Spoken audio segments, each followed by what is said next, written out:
After going through the backstories of every single American Dad character, I figured it was about time to look ahead and see where they all end up in the future. But unlike The Simpsons, where I assembled their futures into a half-consistent timeline, American Dad makes that completely impossible. There are just too many wild alternative realities. Like, sometimes Stan's a gorilla with a jetpack, sometimes he's a cyborg, and other times he's a demon-hunting badass with a knife for a hand. Oh yeah, and there's also that timeline where the family murders each other over a golden turd. Yep, each timeline is crazier than the next, but that's what makes American Dad so insanely fun. So let's run through all of these future realities that we've seen so far. So let's start with the cyborg timeline as seen in season 5's May the Best Stan Win.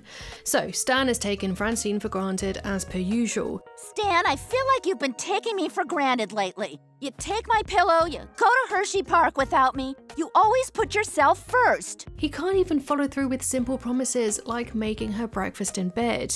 Francine, there's a good explanation. You ate it.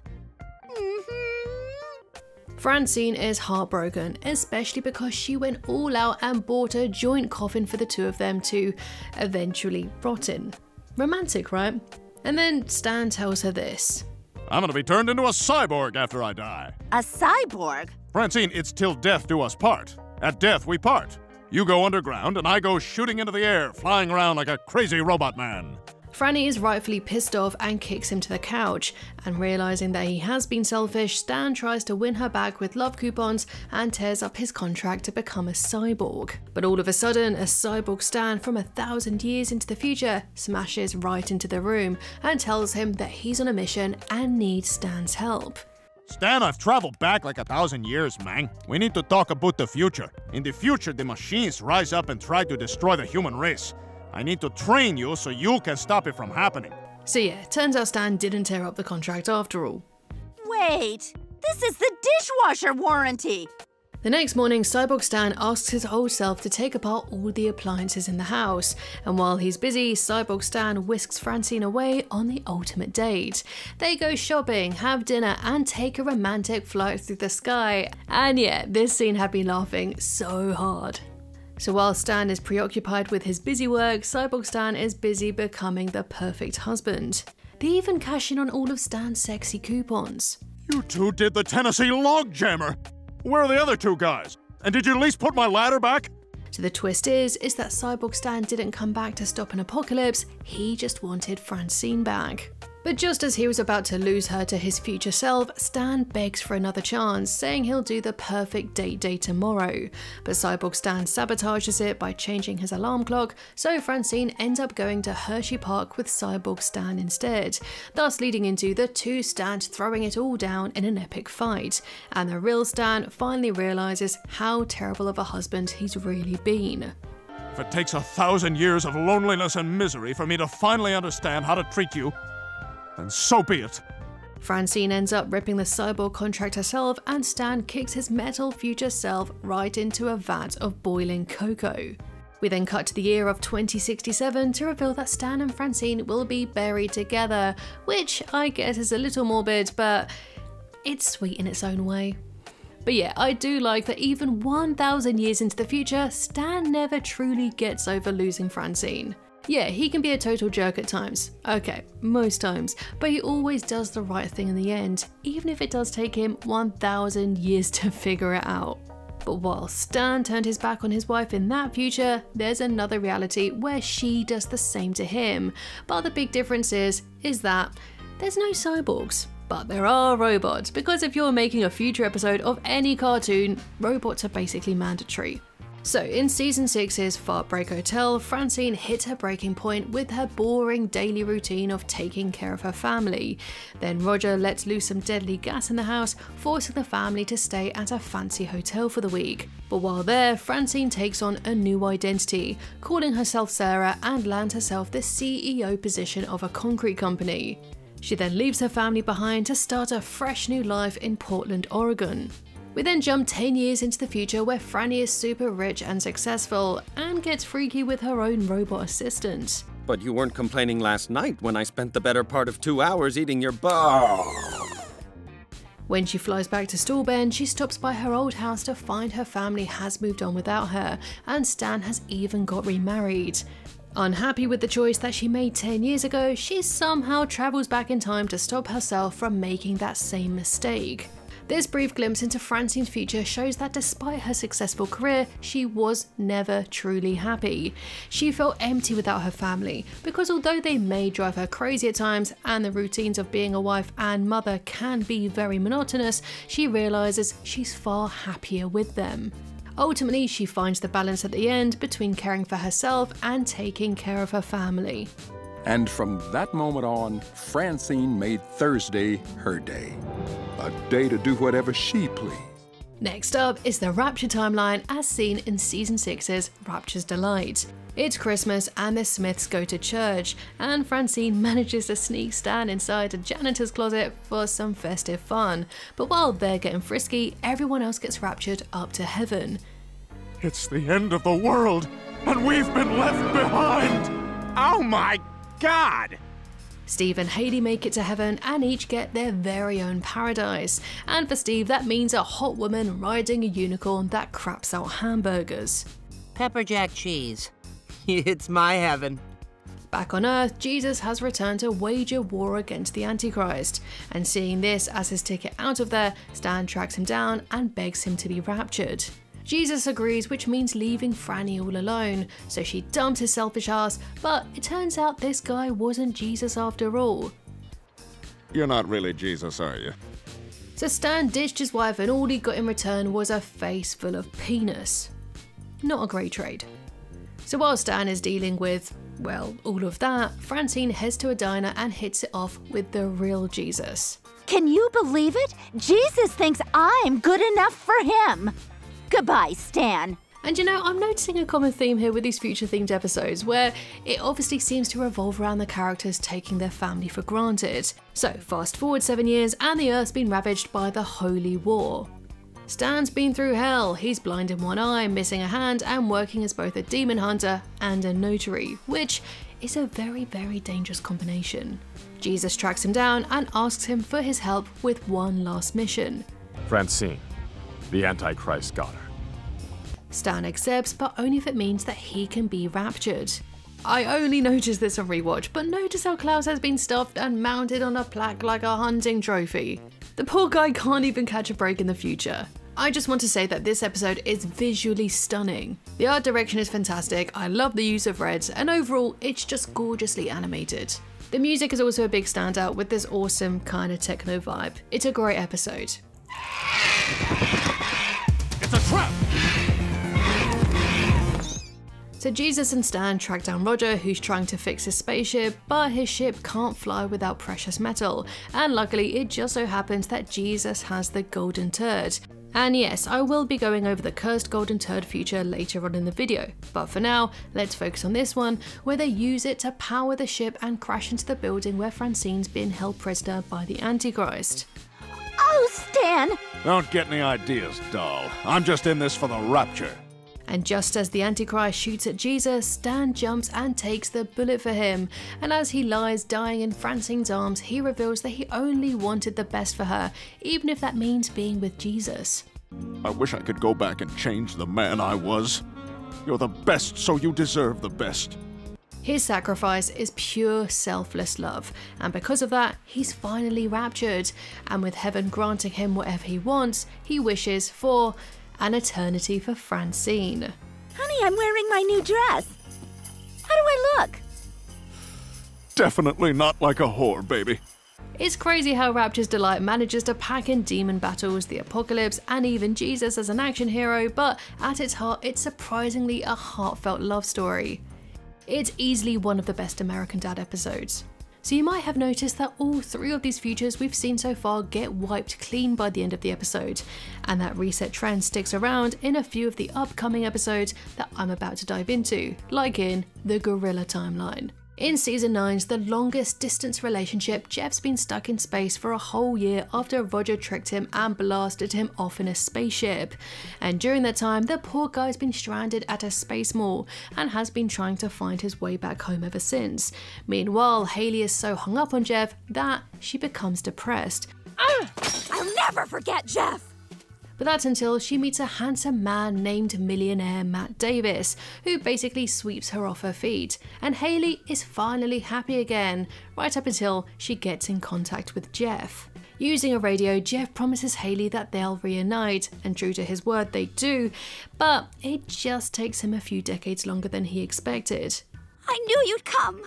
Oh, it's been 60 years, but you're finally home. See, Jeff and Sinbad stumble on a portal that zips them through both time and space, and when Jeff finally gets back, he's shocked to find that Hayley is in her 80s. And a lot has changed in that time while he's been away, like a 110-year-old Francine has had some extreme plastic surgery. She's had a little work done, but you can't really tell. People often mistake us for sisters. As for Steve, he's now married to Snot. We take turns being the girl. No, we don't. Even Roger has aged, but then again, this could just be another disguise. The big life change for him really is that he's adopted 2 boys after he killed their mother. We know he backed over our mom, but he's been a real good driver since then. Whereas Stan has had his mind swapped with a gorilla. The ape uprising is coming, Hayley, and I'll be ready when it does. Which is something that isn't even that wild for American Dad, considering how many times humans have ended up trapped inside animal bodies. But as Gorilla Stan goes off on Jeff for ruining Hayley's future with Matt Davis, she ends up having a heart attack. And at the hospital, Jeff runs into Matt Davis, who admits that he's loved Hayley all along and has been hanging around the hospital just to relive the best day of his life, which is the day he met her. So realising that he's wasted Hayley's life by making her wait around for him, Jeff returns through the wormhole, resetting the timeline. Move on, babe.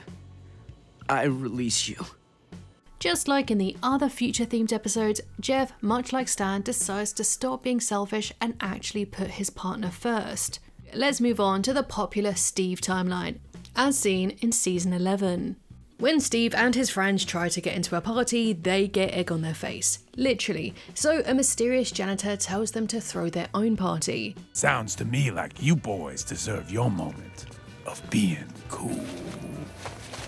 That was weird. The boys do exactly that, and their party is a hit. And just as they're basking in their newfound popularity, the future versions of Steve and Snot randomly appear. It turns out that these two actually invented a time machine. But this newfound popularity is messing with the timeline, as it turns out that being cool has consequences. And when I got a memory of getting a blowjob in high school, we knew something was very wrong. Oh no, that's so bad. The janitor from earlier is also from the future and went back in time to sabotage things.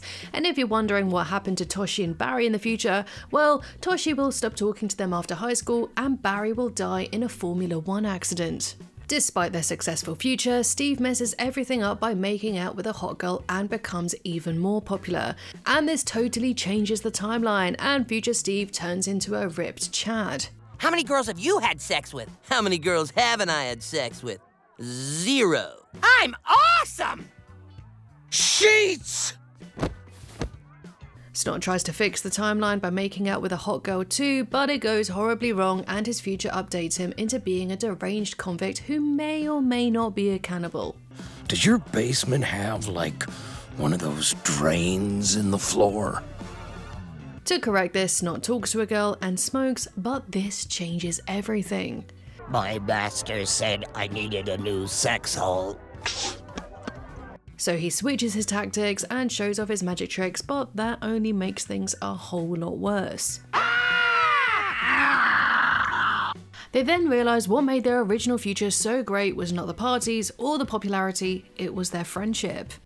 So the only way to fix everything is to become total losers again, and they go all in, making sure no one will ever see them as popular ever again. The future resets, and the successful and intelligent versions of Steve and Snot are restored.